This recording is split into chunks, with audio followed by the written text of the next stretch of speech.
It seems like every other day there has been a tech story in the headlines in 2025, and it looks like 2026 may be more of the same. Joining us with more on his take on tech trends and topics for 2026 is media and tech analyst Mohit Rajhans. Mohit, welcome. Good evening. So how do you expect tech and innovation to keep dominating headlines in 2026? Well, December alone was an indicator. While it's normally a quiet month, you saw big announcements by all the major tech companies about what they plan on doing with AI and innovation in their products in 2026, including OpenAI announcing their partnership with Disney and Microsoft making various announcements. And of course, NVIDIA showing that they are now open for business within the China market as well. So we're now in a place where all of that is going to be executed in January 2026. And that's just the tip of the iceberg and an indication of just all the different levels that are involved when it comes down to technology in this conversation.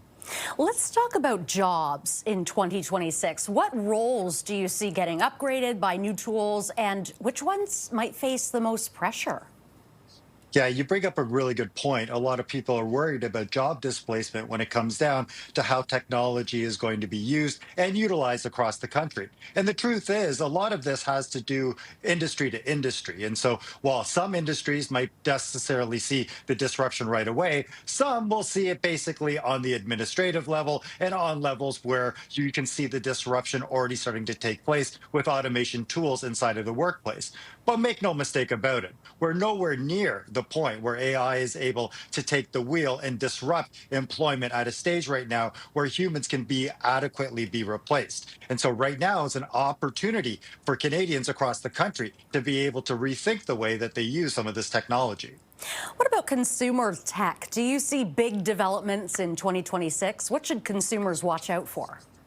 Yeah, I think what we're going to see is sort of the return of mobile technology as being something that is really useful. So, for example, who would have thought we would have been talking about Meta and their sort of use of their Ray-Ban glasses in this partnership as being a big ticket item for the way that Meta is moving into the AI space. Think about foldable screens and technology now that is really designed to blur the lines between where you are for entertainment and how you're using these utilities for work. And I think that's a big part of what we're going to see in 2026 is how can people feel like some of this utility of innovation is at their disposal and not something they have to sort of sit at a desk at to be able to use. So this is something that Canada does not want to fall behind in, and there are concerns that there are other countries who are way ahead of us. How prepared are Canadian governments and businesses for this expected continued progression?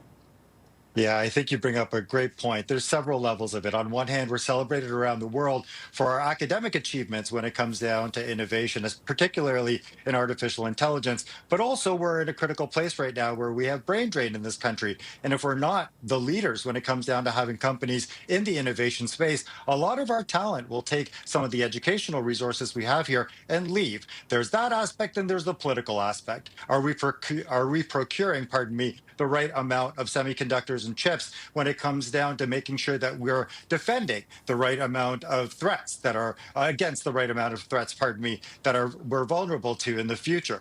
All of this is happening at once. So we can't forget from political to professional. These aren't just tech trends that are about the latest gadget that are going to be released. This is all about how it affects our daily lives as well.